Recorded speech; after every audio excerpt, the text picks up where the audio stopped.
Continuing with the laws of the Aseret Hadiros, we're up to chapter 20, verse 5. It says, Los ishtachaveh lahem v'lo sa'avdeim. Do not bow down to them, do not worship them. Ki anochi Hashem Elokecha, I am Hashem your God. El Kana, a zealous God. Poked avon avos, who visits the sins of the fathers. Al banim, on the children. Al shileshim, al ribayim, on their third and fourth generations, with Sonai, for those who hate me. Now let's see what Rashi says. God is a zealous God. Mekaneh lipareah. He's zealous to exact punishment. Ve'ino over al midaso. He does not bypass his attribute of judgment. Limchol al avon avodas alilam. To forgive the sin of idolatry. What does it mean for those who hate me? God visits the punishment. Kitargumo, like the Targum translates it. And that means, the Targum writes here, with Sonai, so when does God visit the sins of the parents on the children? Kad mishalmin binaya lamechte basar avasahon. When the children continue to follow in the sins of their fathers. So what does it mean God punishes the sins of the fathers upon the children? That's when the children continue the sins of the fathers.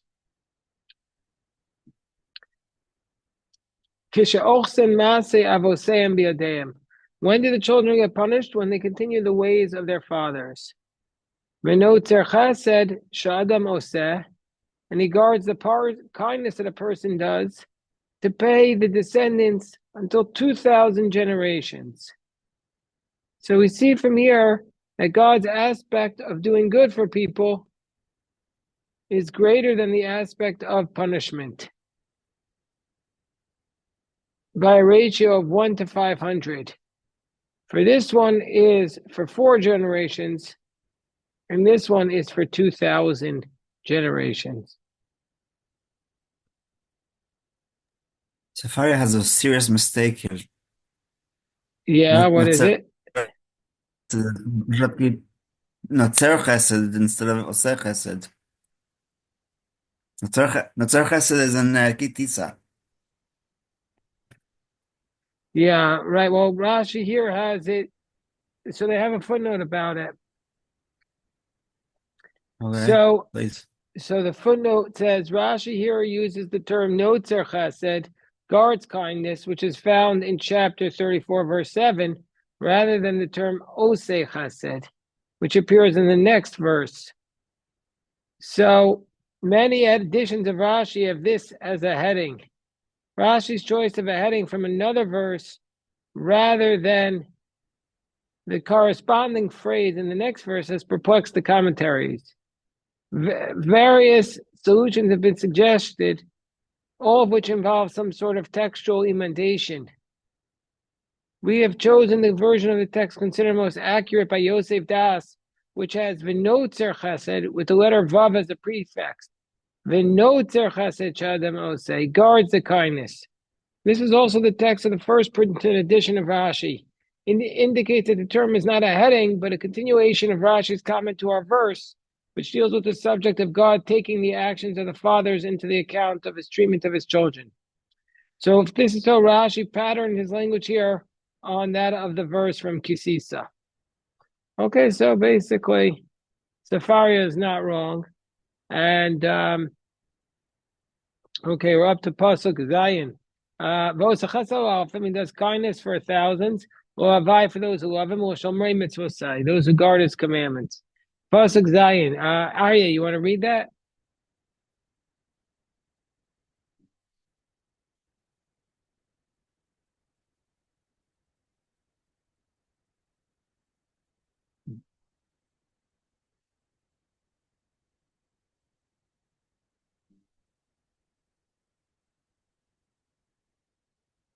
Rashav. Excellent. You're not you're not take God's name in vain. Because God will not absolve anyone who takes his name in vain. What does this mean? Let's see what Rashi says. What does it mean to take God's name in vain? For no reason, for foolishness. One who takes God's name for no reason. What does it mean to take God's name for no reason? Nishba l'shanos esayadua. Let's say he says, he takes an oath that he's going to change something which is true. For example, our mood shall evan, Jehu shall zav. He swears that the pillar of a stone is really of gold. That's an example of an oath in vain. Okay, so next pasuk is the pasuk of Shabbos. Zachor es yom Shabbos l'kacho. Remember the Shabbos to keep it holy. Rashi says here,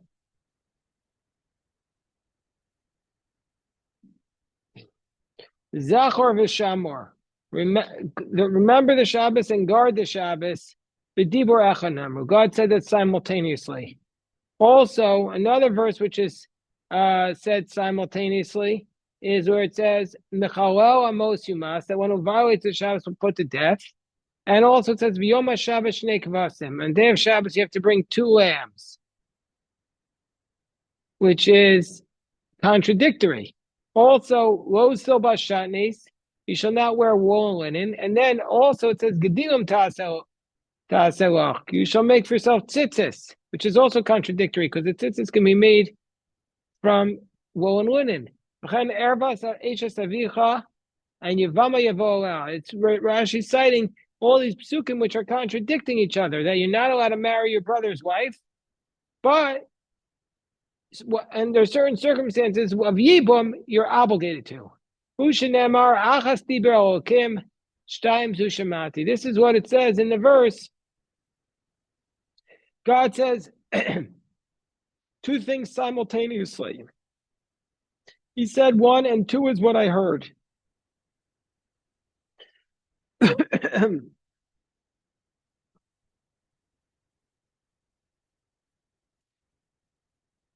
So, really, Rashi is citing 2 different types of verses. All the verses that Rashi cites are contradictions. Like, for example, you're not allowed to violate the Shabbos, but you have to slaughter the 2 sheep on Shabbos. You're not allowed to wear wool and linen, but you can wear it on tzitzis. Also, Yavam, and you're not allowed to marry your brother's wife. But Zachor and Shamor, that's a different problem, because Zachor is the positive commandments and Shamor is the negative commandments. So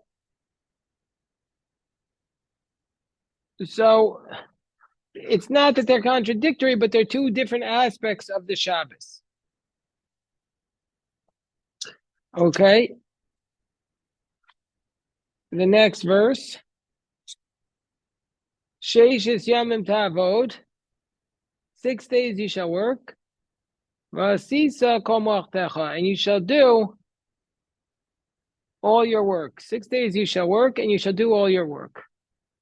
She says, wait. First of all, we're still... Wait. We have another Rashi there. What does it mean, Zachor? Lashon pa'olhu. This is ongoing activity, meaning to say it's the form of remembering. You always have to be remembering. It's not like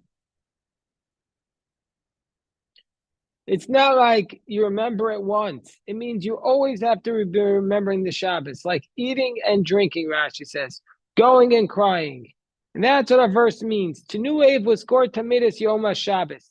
Every day you have to remember the Shabbos. On Sunday, you have to remember Shabbos is 6 days from now. Monday, 5 days. Tuesday, every day. So let's say you find a beautiful object. You say, I need to prepare for Shabbos. So remember is every single day of the week, you need to be remembering the Shabbos. That's what Zachor means. Remember every single day of the week. Okay. V'yoma. Okay. Now next pasuk. Here, Arya, you read it. Pasuk tet. Sheishet yamim.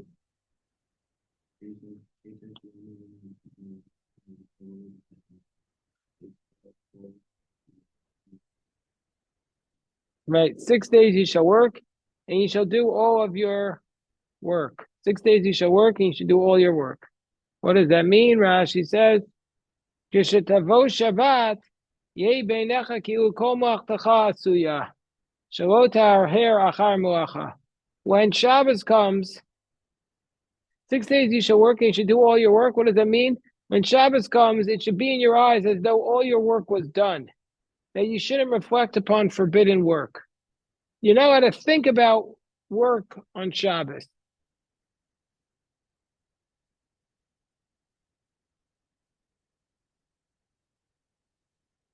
Okay?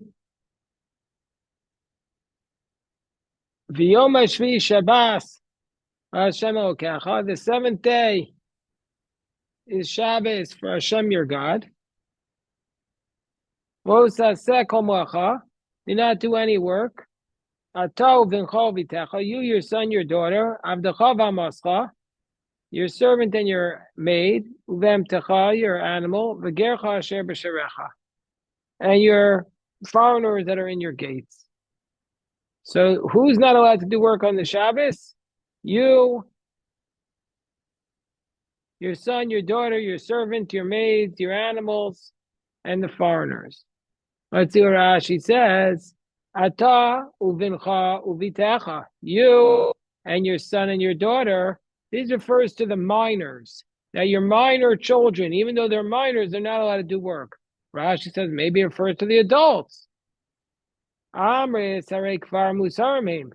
They are already warned not to observe Shabbos. El loba el ahazir, meaning to say, the adults, we already know that the adults can't keep Shabbos, that can't violate Shabbos. Every Jew can't violate. So you're not commanded to make sure that your adult children don't violate Shabbos. So you're commanded that your minor children can't violate Shabbos. So what does this mean? The Torah is telling us that they have to make sure that their minor children do not violate the Shabbos. Let's say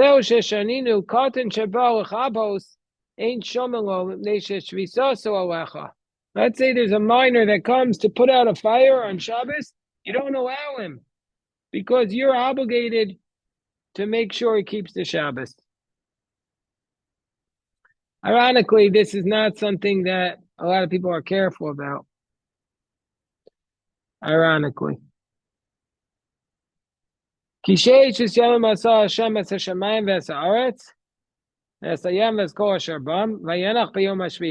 for 6 days Hashem made the heaven and the earth and the sea and everything that's in it, and he rested on the seventh day.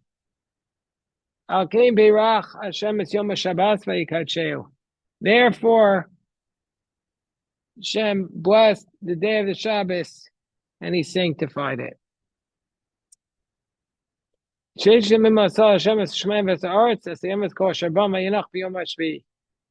Hashem made the heavens and the earth and the sea and everything that's in it. He rested on the seventh day. Therefore Hashem blessed the Yom HaShabbos and sanctified it. Let's see what Rashi says. Vayanach b'Yom HaShvi, and he rested on the seventh day. What do you mean God rested? God doesn't need to rest, Aryeh. Kavayachol hichtiv ba'atzmo menucha. So Rashi says God obviously doesn't need to rest, but he writes it as though he rested to teach for us a kal v'chomer. Well, Adam shemelachto ba'amal v'yagia, for a person whose work is toil and exertion, she'enach b'Shabbos. If a God needs to rest on Shabbos, how much more so does man need to rest on Shabbos? Okay, beautiful idea. Vayikadsheu bercho b'man l'kaflo b'shishi. God blessed it. How did God bless the Shabbos? Beirach Hashem es Yom HaShabbos. How did he bless it? And how did he sanctify it? He blessed it with man that it gave a double portion on Friday. Lechem mishneh, b'kitchel b'man shaloya yorebo, and he sanctified it with man, that the man did not come down on the Shabbos. Okay, you read the next pasuk, Aryeh.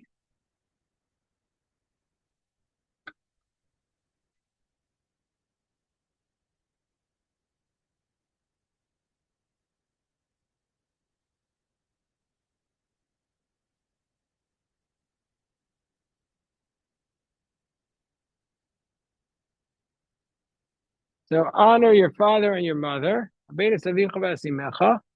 your father and your mother. So that you should have a long life.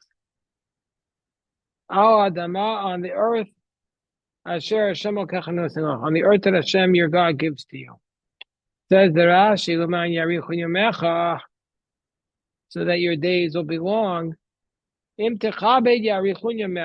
you honor your father and mother, you'll have a long life. Otherwise it'll be shortened. Doesn't say that if you don't do it, it'll be shortened. It only says if you honor it, you'll have a long life. So Rashi says, but the implication is if you don't, your life will be cut short. Shedivrei Torah no tarikuneim nidrashim. The words of the Torah are said in abbreviated speech. Miklal hein lav, miklal lav hein. From whatever is the positive, the negative can be derived, and from the negative, the positive.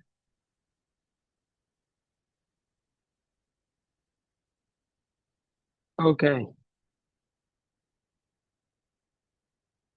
Okay, so next pasuk. Lo tirtzach. How do you translate lo tirtzach? Yeah, do not murder. Here it says you shall not kill.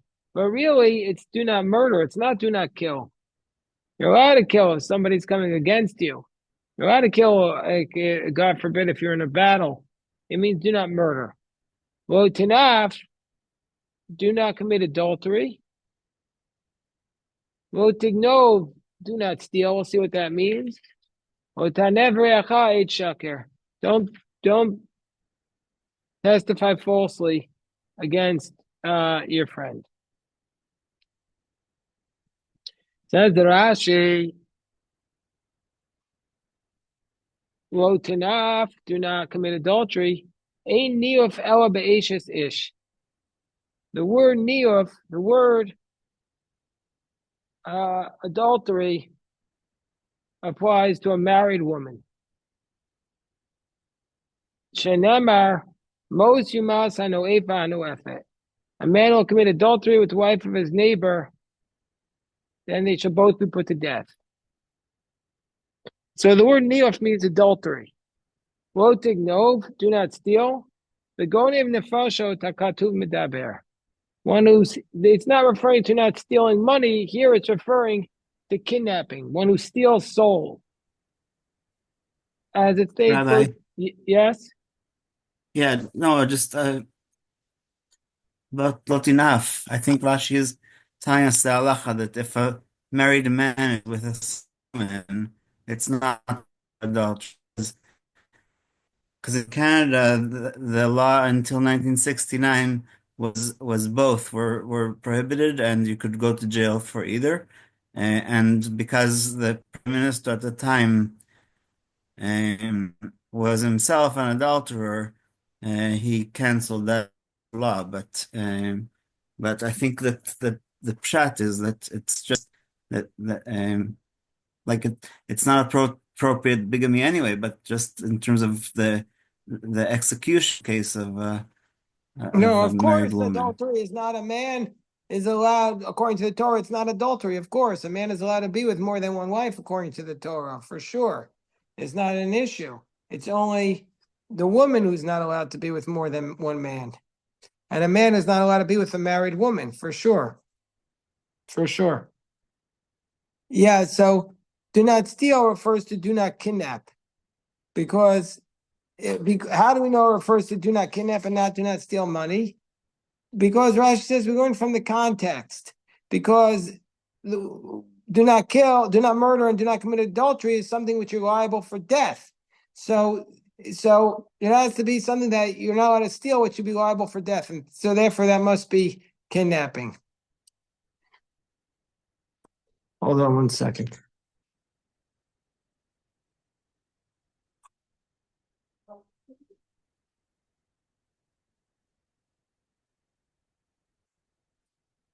Okay.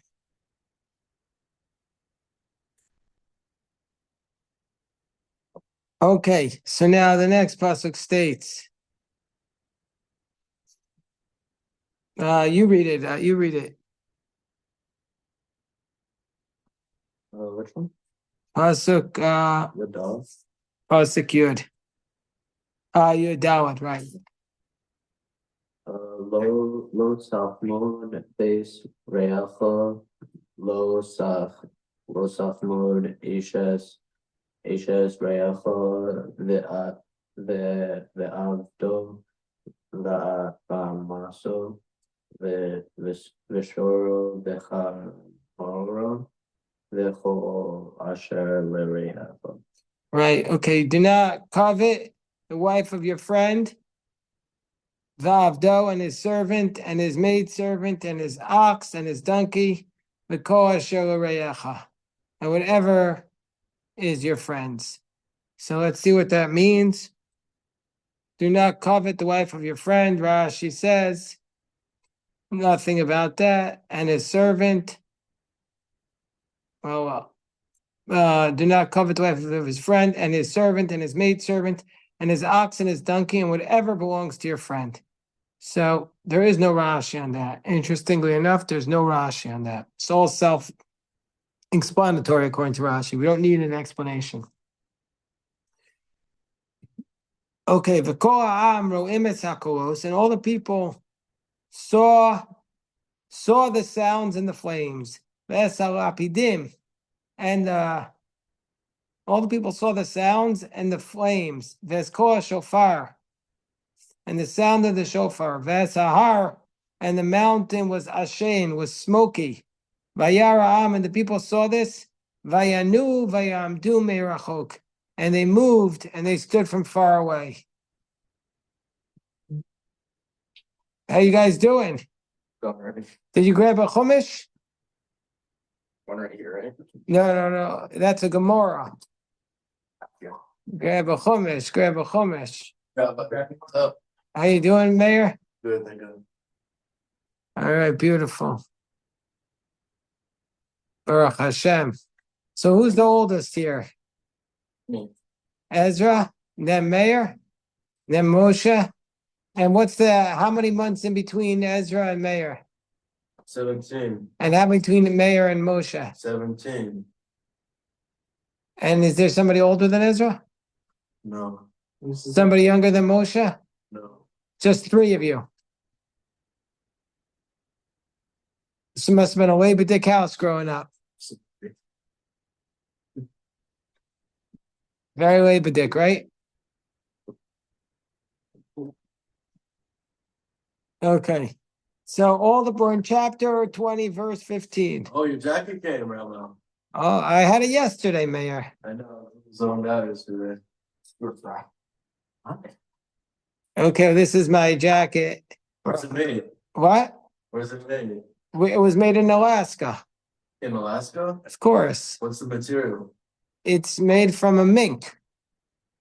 But don't worry, it was raised humanely. It says it in the label. It was raised on a family-owned ranch, and it was raised humanely and ethically. But they still have to get killed. I mean, human beings have been killing animals since there was a human being. That's what happens. I mean, this is the way the world was created. It's in the Bible that you're allowed to use and you're allowed to kill an animal for your own purposes. What does that mean? Humane. So they didn't torture it.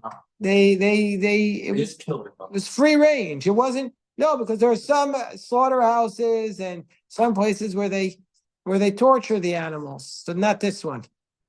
And this animal is now being elevated because the animal could have been just killed and tossed into a ditch, but now it's sitting at our table studying Torah. Oh, wow. Animals sitting at our table studying the Torah. That's right. All right, Baruch Hashem. Did you drive your Shia? I don't know if you hear me. Shia, did you drive here? No. Okay, fine. All right, so let's let's read the pasuk, chapter 20, verse 15. Okay. We read that. So let's look at the Rashi. All the people could see the sounds. How could they see the sounds at Sinai? At Sinai, when God spoke, all the people could see the sounds. Rashi tells us this teaches us there's not a single blind person amongst them. And how do we know that there was no one amongst them who was mute? Says the verse, and all the people answered. And how do we know there was not a deaf person amongst them? Says the verse, we will do and we will listen. So everybody could hear. And what did they see? The sounds. They saw that which was audible. So now it says, Rashi says this is something that's impossible. But today, it is possible to see sound. You could see sound waves. Today, it's possible to see sounds. So at the time when Rashi wrote this, it was an impossibility. But now we know it's possible to see sound waves. You know, how do you see sound waves? Anybody know? What? Yeah, you can see sounds. You can yeah. Electrical pulses. Yeah, you could see. Kobe is correct. You could see the pulses. Yeah, for sure. So now you can see it. In those days, it sounded like something incredible. Like to see the sounds, it's ridiculous. But Rashi, once again, we see that everything that they say is actually predicting the future. There's a beautiful.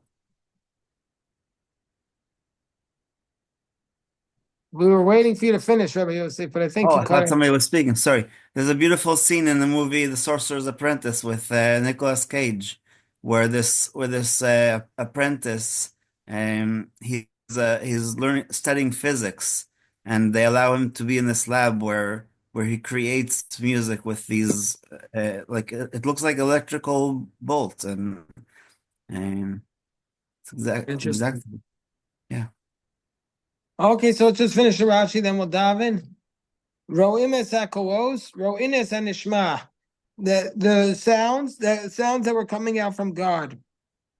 Vayanu, and they moved. Ein na'ah ela zia. Movement means trembling. And they stood far away. Rashi says, Hayun nirta'in lachareim. They drew back 12 miles, the length of their camp, and the angels were coming to try and return them. As it says, the angels of God's move about. Okay, we'll stop here to daven mincha. Baruch Hashem.